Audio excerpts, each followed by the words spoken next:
Seigneur, ta parole est grande, elle demeure à jamais. Ta parole est infaillible, rien ne peut la supprimer. Bienvenue à vous, chers spectateurs, bienvenue à tous ceux qui nous regardent de partout dans le monde, à un nouvel épisode de notre programme d'études quotidien, toute la Bible. Nous étudions toujours le livre des psaumes, nous sommes arrivés au psaume 91. Pour tous ceux qui cherchent le refuge et la protection, ce psaume s'adresse à vous personnellement. Pour tous ceux qui se sentent menacés et en danger ou qui ont peur des risques de l'avenir, ce psaume est pour vous personnellement. Si vous voulez être en sécurité et assurer votre vie, ce psaume s'adresse à vous personnellement. Et donc, je vous encourage à suivre l'étude d'aujourd'hui et à ouvrir vos Bibles au psaume 91. Permettez-moi au début d'accueillir mon invité, le serviteur du Seigneur qui nous honore de sa présence, frère Youssef Riyad. Bienvenue, frère Merci, Youssef. frère Riyad. Nous accueillons aussi nos invités qui sont avec nous. Bienvenue à tous. Frère Youssef, je voudrais votre commentaire sur le sujet du psaume 91. Eh bien, le sujet de ce psaume est l'homme qui a réussi l'épreuve.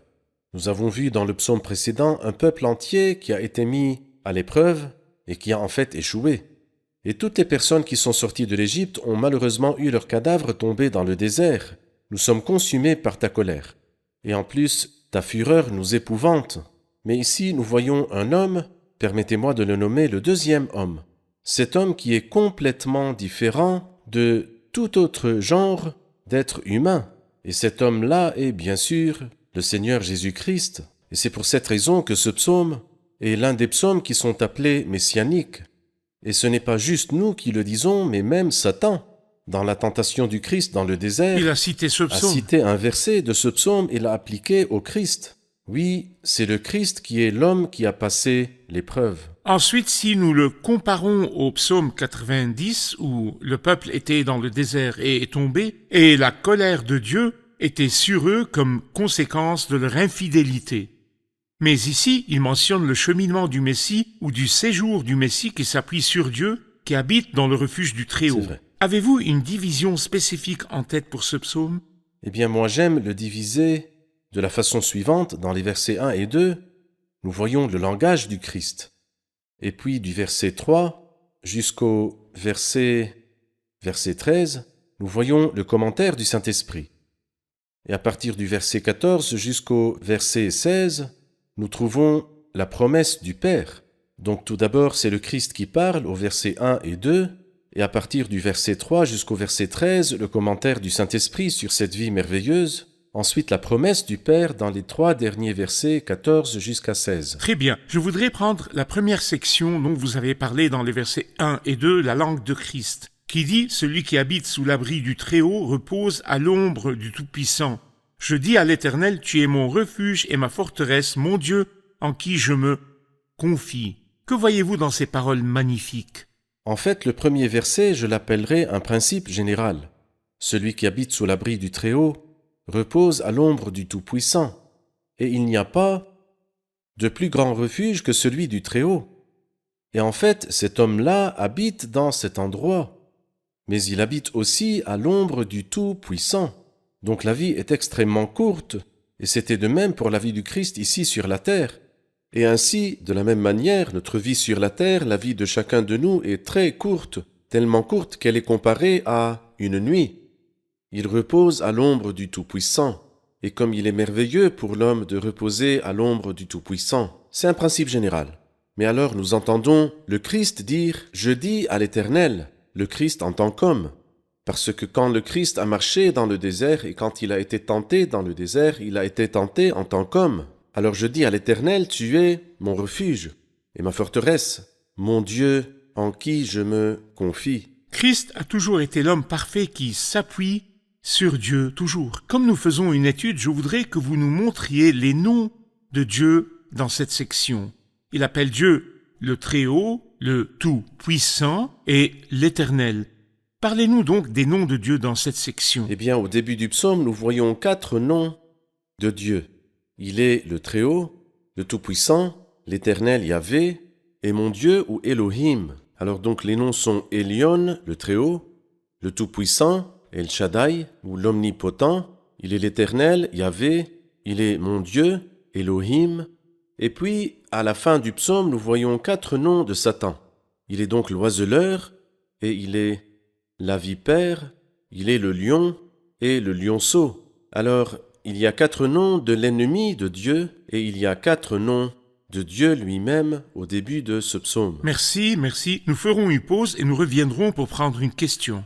Chers spectateurs, nous nous reverrons après la pause. Restez branchés. Le psaume 91 est le chant de la vie et de la lumière. C'est un psaume messianique qui montre une image magnifique du Seigneur Jésus-Christ et révèle aussi le lieu de protection et de sécurité pour chacun d'entre nous. Le psaume 90 est une image du premier homme, Adam, en qui tous meurent. C'était un psaume de mort. Et le psaume 91 est une image du Seigneur Jésus-Christ du ciel. Et c'est effectivement un psaume messianique et un psaume de vie, pas de mort.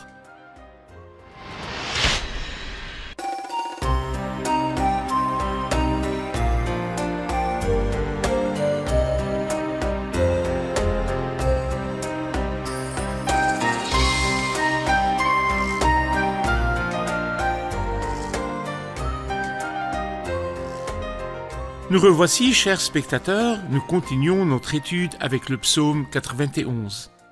Est-ce que vous avez des questions? Le verset 3 dit « Oui, c'est lui qui te délivre du piège de l'oiseleur et de la peste dévastatrice » et le verset 5 parle des terreurs de la nuit. Que veut-il dire par là? Que veut-il dire par ces choses qui menacent sur le chemin, frère Youssef? Bien sûr, l'oiseleur est Satan, le plus grand oiseleur de ce monde. L'oiseleur a une certaine malice et il sait comment attraper sa proie. Quelle proie veut-il attraper? Parce que chaque proie est chassée d'une façon spécifique. Elle a un appât. Elle a un appât. Et en plus, il parle ici du chasseur des animaux, quand il les attrape. Alors donc chaque animal a une méthode de chasse qui lui est spécifique. Nous nous rappelons dans 2 Timothée chapitre 2, il dit « Revenus à leur bon sens, ils se dégageront alors des pièges du diable qui s'est emparé d'eux pour les soumettre à sa volonté. » Alors donc le diable est le grand oiseleur, et il nous met des pièges sur le chemin. Mais ici, il dit que Dieu, en qui vous vous confiez, vous délivrera du piège du oiseleur. Mais il y a un autre problème, qu'il appelle ici la peste dévastatrice, qui est le péché qui s'accroche si facilement. Et c'est une peste. Vous savez, quand il y a une peste dans un pays, tout le monde doit faire attention à tout, se laver les mains avant de manger et prendre des précautions parce qu'il y a la peste. Nous vivons dans un monde spirituellement infecté. La peste ou bien le péché nous entoure de tous les côtés. Cependant, si vraiment vous habitez sous l'abri du Très-Haut et si vous reposez à l'ombre du Tout-Puissant, à ce moment-là, vous serez délivrés de la peste dévastatrice. Il me protège. Il vous protège. Très bien. Donc, l'oiseleur et le diable, la peste dévastatrice et le péché. Il y a aussi les terreurs de la nuit. Qu'est-ce que les terreurs de la nuit? Eh bien, nous voyons dans le verset 5 et le verset 6 qu'il nous parle de plusieurs duos. Tu ne redouteras ni la terreur de la nuit, ni la flèche qui vole durant le jour. Et puis le verset 6, il dit ni la peste qui rôde dans les ténèbres, ni le fléau qui frappe en plein midi. Nous pouvons très simplement dire ce qui est clair et ce qui est caché. Je veux dire ce que vous voyez et ce que vous ne voyez pas. Pendant la journée, vous voyez le danger. Mais quand vient la nuit, vous ne le voyez pas, c'est-à-dire la peste rôde dans les ténèbres, mais les flèches volent durant le jour. En ce qui nous concerne, à nous, il y a beaucoup de choses dont nous savons que Dieu nous en délivre. Alors nous disons, Seigneur, merci de nous avoir délivrés de ceci et de cela. Cependant, ce dont Dieu nous délivre et dont nous ne savons rien, par exemple, tous les plans qui sont faits contre nous, comme ce qui est arrivé, à titre d'exemple, auparavant, quand Balak a engagé Balaam, le peuple ne savait rien. Mais Dieu faisait très bien attention, et il a délivré le peuple de Balaam le méchant et des pièges de Balak. Alors, il y a beaucoup de dangers que nous connaissons très bien et que nous voyons et nous remercions Dieu pour sa délivrance. Mais quand nous nous tiendrons devant le trône du Christ et nous verrons notre vie, nous découvrirons qu'il y a beaucoup d'autres choses qui ont été planifiées contre nous dont nous ne savons rien. Il nous a délivrés de la peste qui rôde dans les ténèbres, et nous a délivrés des terreurs de la nuit. Alors donc, ce sont les œuvres de Dieu pour nous. Jacob avait peur d'Ésaü et Oui. avait fait ses plans d'après cette peur. Il ne savait pas que Laban vrai. était derrière lui. Ce qui est Bien. visible et ce qui est caché. Mais Dieu est intervenu avec Laban aussi et a mis des limites pour qu'il ne les traverse pas vers Jacob. Tout à fait. Quand il a mentionné la nuit, le jour, midi et les ténèbres, je vois là tous les temps de la journée, je veux dire la nuit et le jour, la guerre 24 continue, heures. frère Youssef. La nuit, le jour, à midi, dans l'obscurité et à l'aube. S'il vous plaît, parlez-nous de la guerre continue contre le croyant. En fait, toutes les guerres ont des moments de paix, mais pas notre guerre spirituelle. Il n'y a pas de cessez-le-feu du tout. Notre grande guerre commence comme un feu puissant. Mais notre Rédempteur bien-aimé est un dirigeant glorieux. Et nous devons sans cesse être alertes et être prêts parce que nous ne savons pas du tout quand et comment l'ennemi viendra. Et c'est pourquoi le Christ a dit des choses importantes à ses disciples auxquelles ils n'ont pas fait attention et sont tombés parce qu'ils n'ont pas fait attention. Il dit restez vigilants et priez pour ne pas céder à la tentation. Ils ne sont pas restés vigilants, ils ont été tentés et sont tombés dans la tentation. Et je pense que Pierre a appris la leçon. Et il a dit aux croyants dans sa première épître, soyez sobres, restez vigilants. Et ensuite il dit, votre adversaire, le diable, rôde comme un lion rugissant, cherchant qui dévorer, résistez-lui avec une foi inébranlable. Le verset qui parle de l'intervention de Dieu est le 7e. Si 1000 tombent à côté de toi et 10 000 à ta droite, tu ne seras pas atteint. Ouvre seulement les yeux et tu verras la punition des méchants. Est-ce que cela veut dire que tous les ennemis qui nous entourent ne peuvent absolument pas s'approcher de nous, ou que le croyant ne fera jamais face à des accidents, des maladies, la fatigue ou la mort? Je veux dire, y a-t-il une sorte de sauvetage continuel? Qu'en est-il des croyants qui sont voués à la mort et l'annihilation? Eh bien, si nous disons que ce psaume-là parle du Christ, est-ce que la vie du Christ était facile? La réponse est non. Y avait-il des problèmes et des pièges tout au long du chemin? La réponse est oui. Mais les hommes ont-ils été capables de faire quoi que ce soit au Christ avant que ne vienne son heure? La réponse est non. Je pense que la même chose peut être appliquée à nous. Si Dieu veut vraiment nous faire passer par des épreuves dans le but de nous enseigner des leçons spirituelles, il permettra cela. Mais nous ne sommes pas comme une feuille dans le vent. Nous ne sommes pas à la merci de l'ennemi. Non, nous sommes couverts par Dieu, exactement comme le Christ. Dans Jean chapitre 7, nous lisons « Personne ne mit la main sur lui parce que son heure n'était pas encore venue ». Donc tant que vous avez toujours un ministère et le Seigneur n'a pas permis que tu entres dans une certaine tentation, absolument personne ne pourra s'approcher de toi. Cependant, s'il permet, ce sera pour votre bien. Je veux dire, Paul a fait face à la tentation, mais en fait cela a été pour son bien et il a lui-même dit « Je me plais dans les faiblesses ». Et il ajoute « Afin que la puissance du Christ repose sur moi, car quand je suis faible, c'est alors que je suis fort. » Donc la pensée biblique concernant l'intervention de Dieu n'est pas qu'il intervient pour la délivrance absolue, mais Dieu pourrait permettre les difficultés, mais il est glorifié dans les difficultés. En fait, moi j'aime beaucoup dans la deuxième épître à Timothée au chapitre 3, quand il dit ces paroles « Quelle persécution n'ai-je pas supportée à Antioche, à Iconium et à Lystre? Rappelons-nous qu'il a été lapidé, jusqu'à ce qu'il pensait qu'il était mort. » Et qu'est-ce qu'il a dit face à toutes les épreuves et les difficultés? Il a dit que Dieu l'a délivré de toutes. Il l'a délivré, bien qu'il ait été lapidé et bien qu'ils aient pensé qu'il était mort. Mais il n'était pas mort, et il est resté sauf. Et ces épreuves difficiles ont été une cause de réconfort pour lui et les frères. Verset 9, oui, tu es mon refuge éternel. Tu fais du Très-Haut ta retraite. Aucun mal ne t'arrivera, aucun fléau n'approchera de ta tente.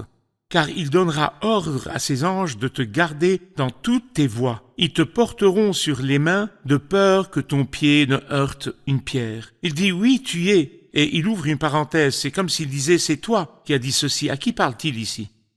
Eh bien, c'est à Dieu qu'il parle. Il dit, tu es mon refuge éternel. Et celui qui parle, c'est le Seigneur Jésus-Christ. Parce que justement, le Christ a dit à Dieu, tu es mon refuge éternel. Et pas seulement ça, mais il dit en plus, tu fais du Très-Haut ta retraite. Et ici, nous voyons la clé de la victoire du Christ, il demeure en Dieu. Et je pense que c'est notre clé de victoire, c'est de demeurer en Christ. Si vraiment nous demeurons en Christ, L'ennemi viendra, mais nous serons victorieux, tout comme le Christ était victorieux, contre toutes les tentations du diable, comme nous allons le lire dans les prochains versets. Le diable a cité ces versets-là, mais le Christ a été victorieux parce que justement il demeurait stable en Dieu. Frère Youssef, vous avez dit que ces versets se rapportent à Christ lors de la tentation quand le diable est venu le tenter dans le désert. Aucun mal ne t'arrivera, aucun fléau n'approchera de ta tente. Et la section que le diable a citée est « car il donnera ordre à ses anges de te garder dans toutes tes voies ». Et ma question est que nous savons que Christ a vaincu la tentation, mais pourquoi a-t-il vaincu? Et y avait-il une possibilité même infinitésimale que Christ ne vainque pas cette tentation? Et si Christ, si c'était juste une formalité, il n'a pas péché et ne péchera pas, pourquoi devait-il être tenté si le résultat était évident? C'était important pour prouver que c'était le cas. Je veux dire, il est saint, bien sûr. Il devait prouver qu'il était vraiment saint. C'est pourquoi Dieu a permis qu'il soit tenté. Mais le résultat était sûrement évident parce que le saint enfant qui naîtra sera appelé Fils de Dieu. Mais afin que sa victoire soit prouvée, il devait entrer dans la bataille. Et ce n'est pas pour vaincre ou être vaincu, pas du tout. Ceci est une pensée méchante, car le Christ était vraiment le saint dès sa naissance. Alors est-il possible au saint, celui qui fait du Très-Haut sa retraite, celui qui dit au Très-Haut « Tu es ma retraite », alors donc celui qui fait du Très-Haut sa retraite, aurait-il pu être vaincu? Impossible. Mais c'est ce que la tentation du Christ par le diable a prouvé dans le désert. Donc ce n'était pas une tentation pour prouver qu'il pouvait se tenir debout ou tomber, mais pour prouver qu'il ne peut absolument pas Il tomber. ne peut pas tomber. Nous ferons une pause et nous reviendrons pour prendre une question. Chers spectateurs, nous nous reverrons après la pause. Restez branchés.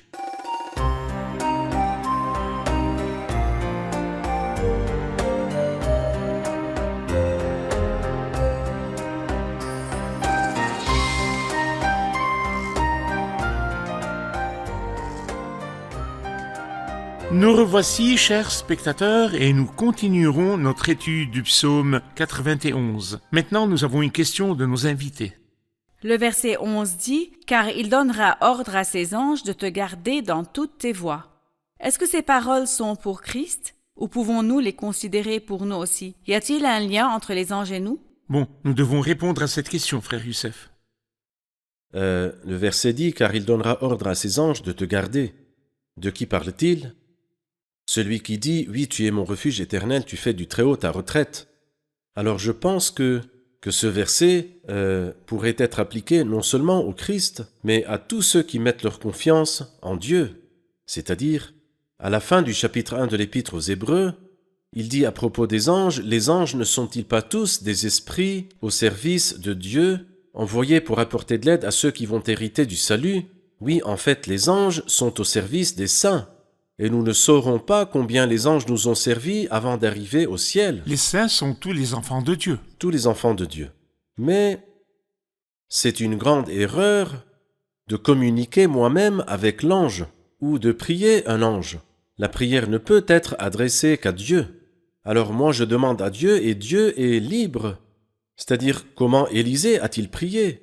Seigneur, envoie tes anges, ou bien a-t-il prié aux anges, vous les anges, aidez-moi? Ou bien alors a-t-il prié pour que Dieu ouvre les yeux de son serviteur pour qu'il voie que la montagne était pleine de chevaux et de chars de feu? Alors je prie Dieu pour qu'il m'envoie un ange, comme il a fait avec Daniel, ou pour qu'il m'envoie 2 anges comme il a fait avec Lot, ou pour qu'il m'envoie une armée comme il a fait avec Élisée, ou pour qu'il m'envoie 2 armées comme il a fait avec Jacob.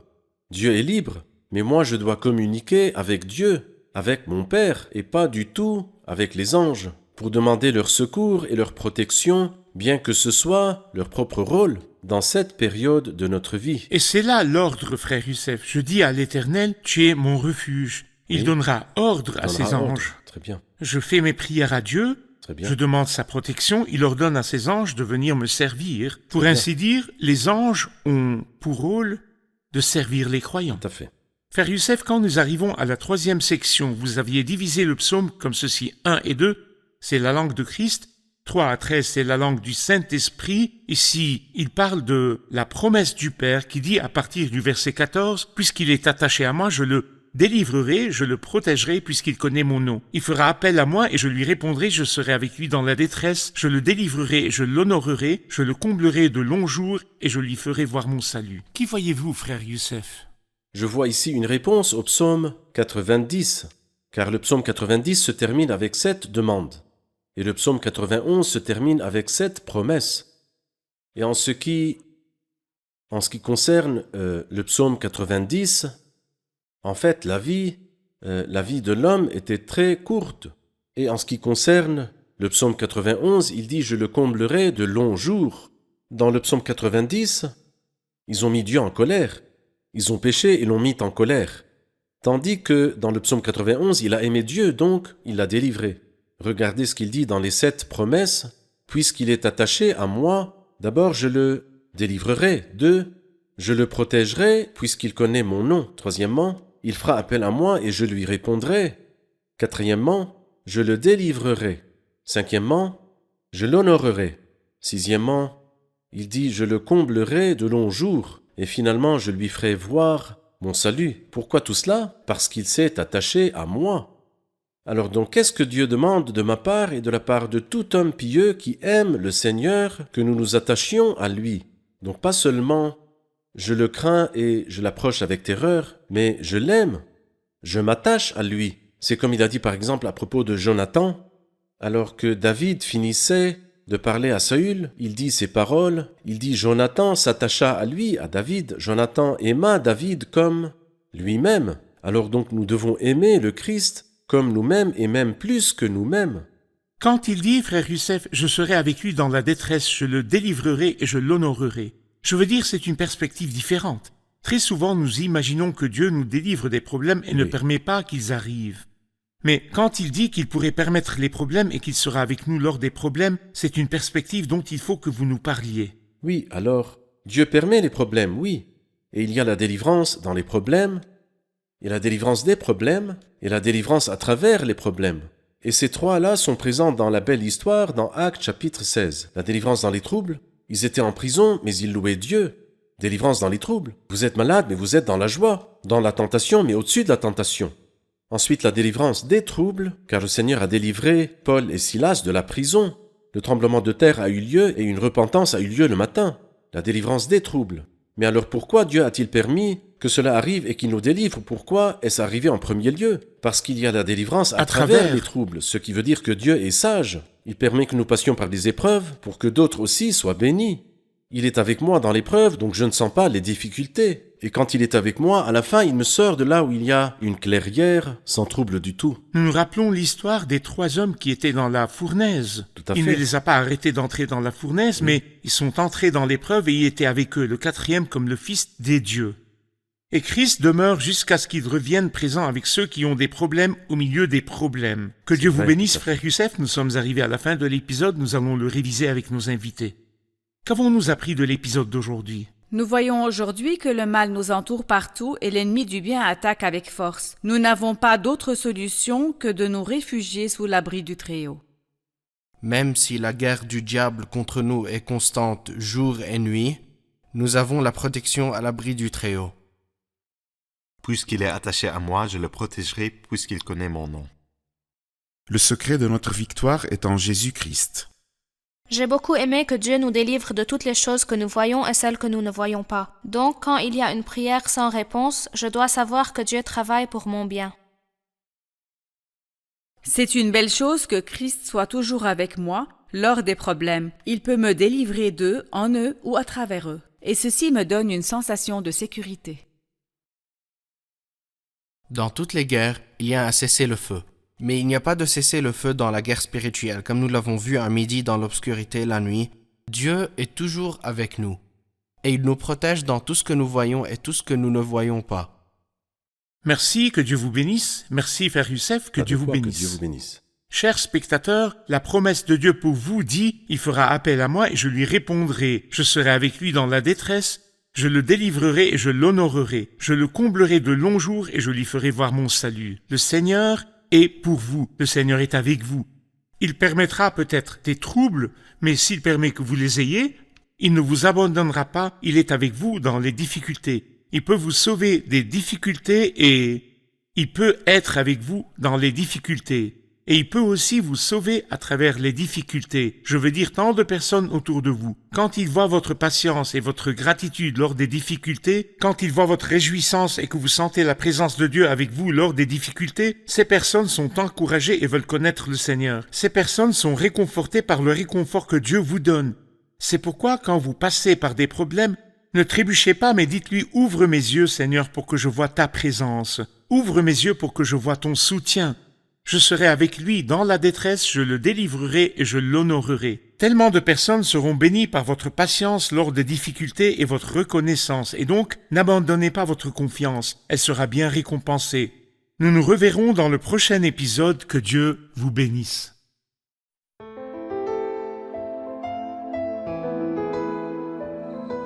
Seigneur, ta parole est grande, elle demeure à jamais. Ta parole est infaillible, rien ne peut la supprimer.